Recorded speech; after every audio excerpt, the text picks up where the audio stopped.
Salve, meus amigos, sejam bem-vindos a mais um vídeo do canal Vida Interior. E hoje, neste vídeo, vamos falar a respeito de um assunto que, vez ou outra, ele aparece aqui nas postagens, ele aparece por meio de comentários, ele aparece por meio de vídeos tratando disso, postagem no Facebook e Instagram, que é o problema relacionado à pesquisa no Brasil, certo?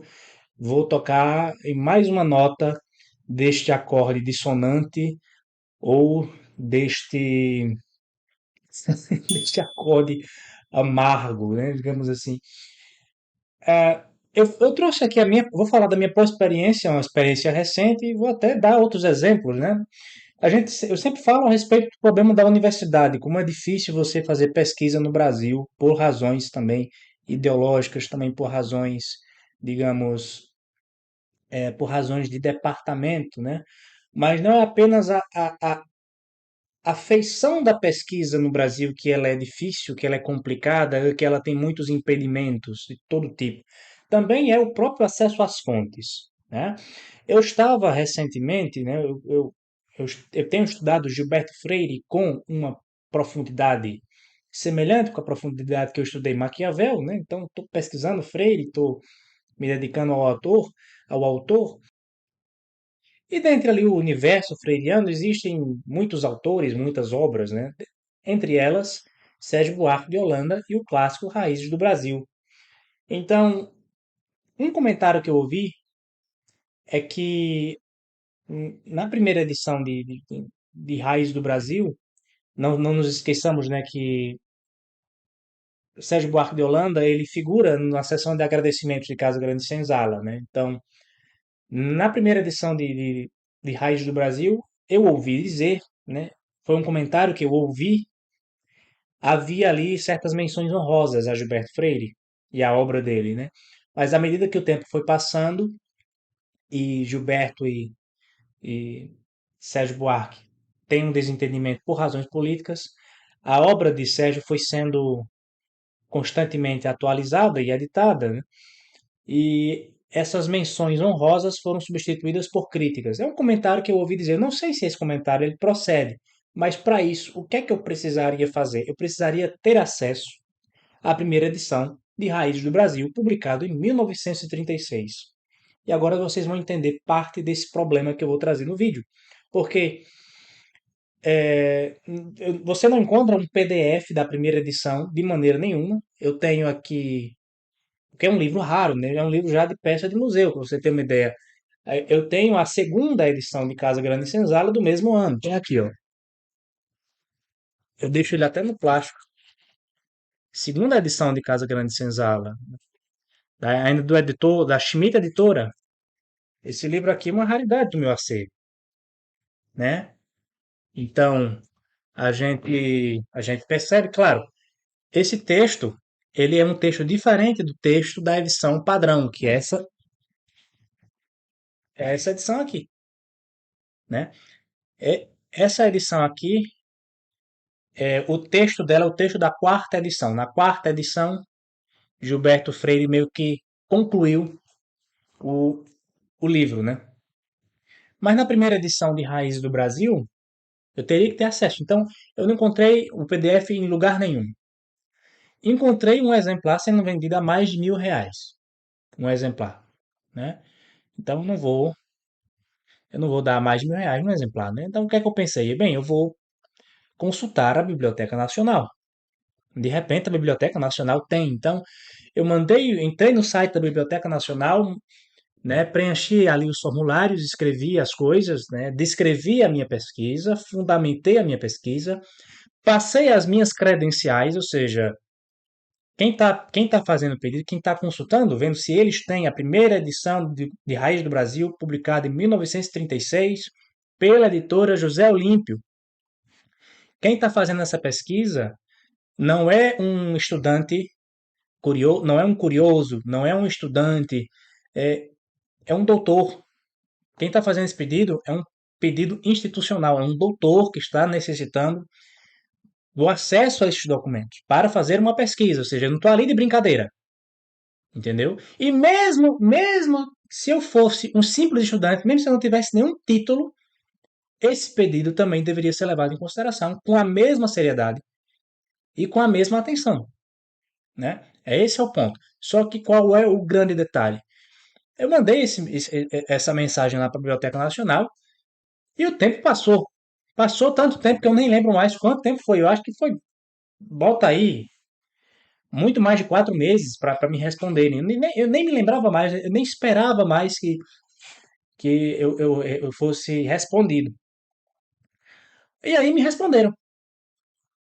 A resposta que eu recebi, na edição eu coloco aqui na tela para vocês, me foi respondido aqui o seguinte: Prezado senhor Hilton, o setor de informação documental realiza pesquisas no acervo da Biblioteca Nacional para usuários de fora da região metropolitana do Rio de Janeiro, auxiliando em uma compilação bibliográfica e disponibilizando a reprodução do que foi levantado. Não realizamos pesquisas de conteúdo ou de genealogia. Ela me respondeu aqui que eles não fazem essa pesquisa por mim, por exemplo, para dizer, olha, Hilton, na primeira edição aqui a gente tinha um texto assim, na segunda edição assado, na terceira edição assim. Eles não fazem isso, né?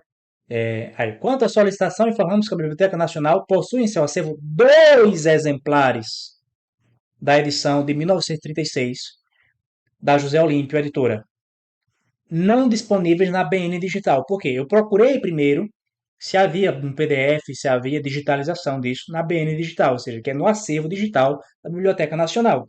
Inclusive, no vídeo, tem um vídeo aqui no meu perfil, no meu canal, que é sobre uma aula aberta de um mini curso que eu ofereci a respeito da chegada de Maquiavel no Brasil.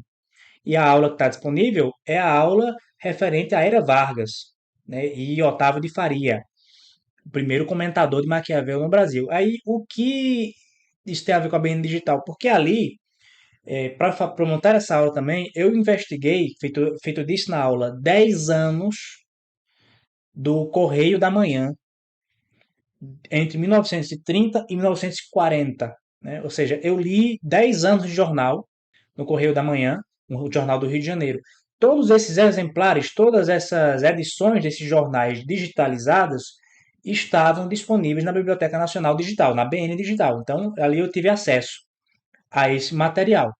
E eu pensei que, de repente, o livro do Sérgio Buarque ou outros livros históricos brasileiros estivessem presentes aí nesse acervo digital. Mas não estava. Razão pela qual eu mandei o e-mail para eles. E se você quiser ver o vídeo, a aula, tem 50 minutos a aula, sobre a chegada de Maquiavel no Brasil, essa é a terceira aula, mas você pode assistir a terceira aula sem ter assistido a primeira e a segunda. Você não perde com isso. Tá aqui o link na descrição, você pode ver. Mas veja só, quanto à solicitação, informamos que a biblioteca não só tal, etc. Possui 2 exemplares. 2 exemplares, isso é peça de museu, meus amigos, tá? Isso aqui também, segundo a edição de Casa Grande Senzala, é do mesmo ano, de 1936. Isso aqui também é peça de museu, tá? Aí veja, a reprodução de livros, artigos, fotografia, documentos que não estejam em domínio público só pode ser feita com a autorização dos detentores dos direitos autorais. Isso aí é óbvio. Aí, aspas aqui, continua. A Biblioteca Nacional possui somente um acervo, não havendo propriedade sobre os direitos autorais, morais e patrimoniais, sobre os títulos em questão. Dessa forma, a instituição não tem autoridade legal para autorizar a reprodução solicitada, devido à Lei de Direitos Autorais. Só pode ser emitida pelo autor do conteúdo autoral, seus familiares ou pessoa, empresa que tenha adquirido os direitos patrimoniais do conteúdo. Permanecemos à disposição. A pessoa que me mandou isso aqui, ela não tem, talvez não tenha culpa, tá? Seja só uma pessoa seguindo ordens. O problema mesmo é a existência dessa ordem, porque veja, estamos falando da proteção do direito autoral de um autor que morreu há quase 50 anos. Sérgio Buarque de Holanda morreu nos anos 80. O que a gente está falando aqui não é de pirataria. A gente está falando de uma pesquisa. Tudo bem que existe a lei de proteção dos direitos patrimoniais, dos direitos autorais, mas nesse caso específico, não há uma violação dos direitos autorais do autor. Isso aqui não é pirataria. Eu não vou vender a cópia, eu não vou fazer nada. Eu sou um pesquisador que eu preciso consultar um documento. Raiz do Brasil é um livro que foi publicado em 1936, ele já está completando 90 anos, ele tem 87 anos, isso já é considerado documento histórico. A primeira edição, por conta das particularidades dela, particularidades estas que as edições posteriores elas não suprem, ou seja, eu tenho que pesquisar a primeira edição, porque a primeira edição ela é única, né? Se o texto fosse exatamente o mesmo da quinta edição, não haveria necessidade de consultar a primeira edição, né? Mas como estamos falando dessa modificação substancial no conteúdo, então esse livro ele passa a ser um documento histórico, ele passa a ser um documento que deve ser analisado à luz historiográfica, à luz da investigação histórica. Então, a lei de proteção de direitos autorais, ela não deveria entrar aqui. Isso num país minimamente sério é fora de cogitação, entendeu?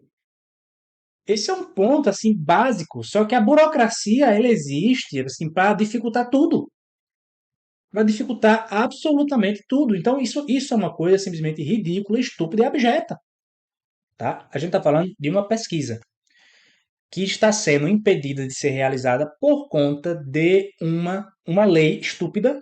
Nesse contexto, tem que se ver cada contexto. Né? Nesse contexto aqui, não configura pirataria. Eu próprio tenho o livro de raiz do Brasil. Eu vou até mostrar para vocês aqui o exemplar que eu tenho. Eu tenho aquele primeiro exemplar, eu deixei ele com outra pessoa, nunca me devolveu. Né? Eu emprestei o livro para uma pessoa, ela nunca me devolveu, mas eu tenho aqui um outro que eu comprei posteriormente. Né? Mas é o seguinte, eu comprei por conta desse problema que eu tive aqui, esse exemplar específico. Vou mostrar para você daqui a pouquinho.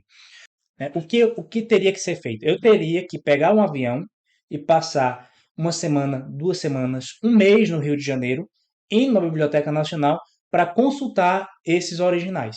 E ainda assim, nada disso garantiria que eu tivesse acesso a esses documentos. Nada disso garantiria. Eu posso ser doutor, posso ter vinculação acadêmica, posso ter credencial acadêmica, né? Nada disso garante que eu tenha acesso, que eu teria acesso a esse material, né? Aí aqui eu vou mostrar para vocês. É uma postagem que eu guardo ela desde 2016, que foi quando eu a vi. A pessoa que fez essa postagem não a conheço, não é um amigo meu, mas ele fez a publicação e compartilhando chegou até mim. Eu compartilhei também na ocasião, eu guardo esse registro até hoje. Eu vou borrar o nome da pessoa. Feliz Dia dos Bibliotecários! Fico em dúvida sobre parabenizar ou não os bibliotecários neste dia. Há bibliotecários e bibliotecários. Vou contar aqui uma história de terror que me aconteceu uns 30 anos atrás. Fui à Biblioteca Nacional consultar alguns livros, lembre-se, não havia bibliotecas eletrônicas, e pedi cópias de algumas páginas de dois deles. Um era a reedição dos comentários de Averroes sobre as obras de Aristóteles, impresso em 1962. Outro era a Correspondance de H.C. Ørsted avec divers savants, de 1920. A bibliotecária que me atendeu disse que eu não podia fazer fotocópias de nenhum dos dois, era proibido. Perguntei o motivo. Ela explicou que o livro de Averroes era raríssimo, do século XVI, e que o livro de Ørsted era do século XIX. Também não podia ser copiado. Argumentei que o livro de Averroes era recente, tinha apenas 20 anos, na época. Era uma reedição. Ela não concordou. Argumentei que 1920 era século XX e que as normas da Biblioteca Nacional permitiam fotocópias dos livros do século XX. Ela continuou afirmando que era o século XIX. Não terminou aí. Depois que retornei para a Unicamp, escrevi uma carta, não se usava e-mail, para a diretoria da Biblioteca Nacional, contando o ocorrido, protestando e fazendo, ao final, uma pergunta retórica. Os pesquisadores não podem usar os livros da Biblioteca Nacional? Ela é apenas um depósito de livros? Recebi uma carta da vice-diretora da biblioteca que respondeu com todas as letras: sim, a Biblioteca Nacional é um depósito de livros. Isso que eu digo. Você viver no Brasil, você pesquisar no Brasil, você exercer a atividade intelectual no Brasil é um inferno. Um inferno. É um inferno. Você veja, porque aqui no Brasil a gente tem esse, tem esse complexo aqui, que a pessoa ela tem um cargo na burocracia, por mais subalterno que ela seja. Ela tem um cargo ali, chifrinho, um carguinho vagabundo na burocracia, ela cresce, ela engrandece. E ela, né, deixa o poder subir a cabeça. O exemplo que eu dei aqui para vocês, do meu caso, ele é um pouco indigente, digamos assim, mas esse segundo que eu li para vocês agora, ele é simplesmente abjeto. É abjeto. Simplesmente abjeto. O que acontece quando você precisa fazer uma pesquisa é isso. Você encontra todo tipo de trava. Você encontra trava no departamento da faculdade. Isso é uma coisa que eu já falei aqui e falo aqui de novo. 99% dos casos você não consegue pesquisar o que você tem interesse. Você pesquisa o que os professores da casa pesquisam. Né? Você consegue ter uma liberdade acadêmica quando você se dá muito bem com um professor e você encontra um professor que lhe acolhe. E aí ele dá liberdade para você fazer a pesquisa daquele jeito que você pretende. Mas esses casos, que deveriam ser a regra, são a exceção. Então, na exceção, você encontra um caso desse. Quando você não tem condições de encontrar o material nas livrarias, material corrente, quando não tem na biblioteca da faculdade, você tem que recorrer a outros meios, a outras instituições, você encontra esse tipo de situação alarmante, vergonhosa e abjeta. Né? Tudo isso aqui que você leu agora é disputa de ego. O cara pede e a pessoa não quer dar porque não quer dar. Ela não tem razão para isso. E ela dizendo que 1920 é século XIX é para. Não vou falar palavrão aqui para não deixar a coisa chula, mas assim, a vontade que dá é falar milhões de palavrões. Isso aqui é um inferno, meu amigo. Isso é um inferno você viver numa situação dessa. Você precisar consultar esse conteúdo e não conseguir, não ter acesso. Por isso que eu disse, nada garante que se eu pegasse um avião, fosse passar um mês no Rio de Janeiro para poder fazer a pesquisa, para poder ler esses manuscritos, nada garante que eu teria acesso a eles.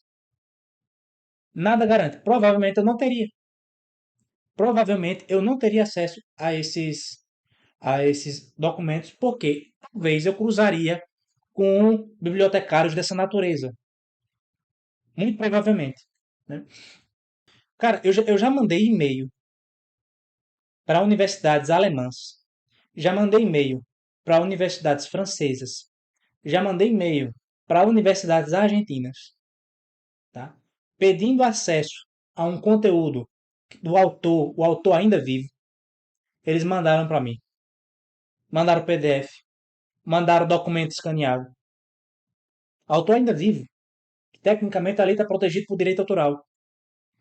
Né? Eu já mandei e-mail para o próprio autor. O autor mandou para mim, o livro dele não estava disponível. O cara mandou para mim o PDF dele, porque o livro estava esgotado. Isso aqui não acontece no Brasil. Primeiro que no Brasil o cara vai ter a preocupação de não ser plagiado. Né? Ele não vai mandar para você porque ele tem medo de você plagiar ele. E é um medo que se sustenta, né? Eu entendo a razão dele ter esse medo. No caso, a situação não fica tão de todo ruim, porque em 2016 foi publicado esse livro aqui, essa edição de Raiz do Brasil, que ela contém a edição comemorativa de 80 anos. Veja, Raiz do Brasil tem 80 anos de vida, meu amigo. 80 anos em 2016, né? Hoje a Raiz do Brasil está com 87 anos, se eu não me engano, né? Daqui a 3 anos vai fazer 90 anos. Publicado por uma historiadora, na edição com uma historiadora que eu não gosto do trabalho dela, mas há que se engolir, né? Só que essa edição, ela é uma coisa assim pavorosa de desagradável de você ler. É uma coisa pavorosa, porque o livro, ó, se vocês conseguem ver aqui, vou mostrar para vocês. Tá aqui o livro, ó. Aqui no corpo do texto é o texto da quinta edição. E aqui nas notas de rodapé são os textos das edições anteriores. Aqui, ó, na nota de rodapé é o texto das edições anteriores. e no corpo do texto é o texto da edição atual, né? Aí isso é uma coisa extremamente desagradável de ler, porque você tá lendo aqui, constantemente você está tendo a sua atenção direcionada para uma nota de rodapé. Constantemente. Então, isso aí acaba atrapalhando a leitura, acaba atrapalhando a própria intelecção, né? Bem, mas a situação é essa, meus amigos. Assim, como é que você faz pesquisa no Brasil quando você tem todo esse tipo de coisa, né, contra? O acesso, se eu fosse falar do acesso à bolsa, panelinha e todos os problemas que a gente conhece, né, o vídeo seria muito mais longo. Isso depois eu posso falar a respeito de fraude, a respeito de panelinha que eu já conheço, que eu já vi, que eu já presenciei, né? Enfim, o recado era esse e é preciso muita resiliência para a gente conseguir viver no Brasil, estudar e fazer pesquisa aqui. Enfim, vou ficando por aqui, pessoal. Deixa um comentário aqui, deixa uma curtida, compartilha esse vídeo aqui com seus amigos, você ajuda o canal a crescer e a gente se vê na próxima.